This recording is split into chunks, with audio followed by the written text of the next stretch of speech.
Polisi menemukan sejumlah luka tusuk pada tubuh Yogi Saleh, pejabat di lingkungan pemerintah Kabupaten Purwakarta yang ditemukan tewas bersimbah darah di dalam rumahnya di Jalan Patinggi 3, Kampung Karangsari, Desa Citalang, Kecamatan Purwakarta, Minggu, 14 Juni 2026, malam.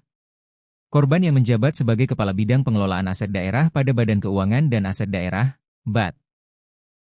Kabupaten Purwakarta itu ditemukan meninggal dunia di dalam kamar rumahnya dengan sejumlah luka yang masih menjadi fokus penyelidikan polisi.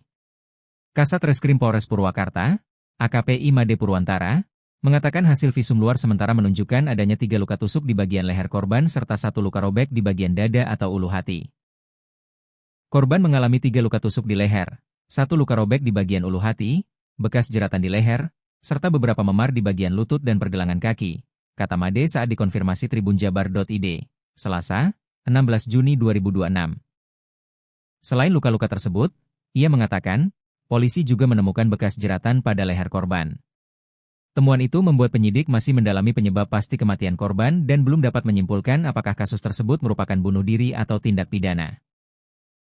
Ini masih dugaan sementara berdasarkan temuan di lapangan.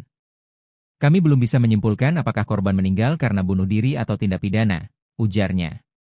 Dari hasil olah tempat kejadian perkara, TKP, lanjut dia, polisi menemukan sejumlah barang di sekitar kamar korban, di antaranya sebuah tangga, 2 potong kabel yang sudah terputus, serta sebuah ikat pinggang yang diduga berkaitan dengan peristiwa tersebut. Polisi juga mengamankan sebilah pisau dapur berwarna kuning dengan panjang sekitar 10 hingga 15 cm yang ditemukan di lokasi kejadian. Made menjelaskan, berdasarkan keterangan saksi, korban terakhir kali berada di rumah seorang diri setelah istrinya bersama anak dan mertuanya pergi menghadiri acara wisuda di Hotel Harper Purwakarta sekitar pukul 16 waktu Indonesia Barat. Saat keluarga pulang sekitar pukul 19.30 WIB, kondisi rumah dalam keadaan terkunci dan seluruh lampu padam. Karena tidak mendapat respons dari korban, sang istri kemudian masuk melalui jendela yang dicongkel. Ketika menuju kamar, ia menemukan ceceran darah di depan pintu. Setelah pintu kamar dibuka, korban ditemukan sudah tergeletak dan bersimbah darah. Hingga saat ini kami belum menemukan indikasi perampokan maupun tanda-tanda perkelahian di dalam rumah. Dompet, uang tunai, telepon genggam, dan identitas korban masih berada di lokasi, kata Made. Saat ini, Made mengatakan, penyidik masih menunggu hasil autopsi dari tim kedokteran forensik.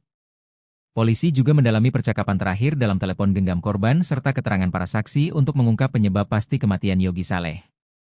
Sementara itu, pantauan tribunjabar.id di lokasi kejadian menunjukkan rumah korban masih tertutup rapat dan telah dipasangi garis polisi.